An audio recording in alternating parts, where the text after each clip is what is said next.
Kamarul, kau ada nampak... Tak apalah, lupakan.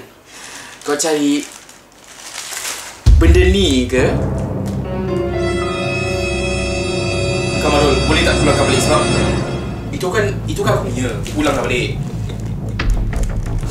Tak boleh. Sekarang Maggie ni dah jadi milik aku. Kurang ni kan ada dua kat situ. Bagilah satu. Hey. Maggie tak cukup dengan satu.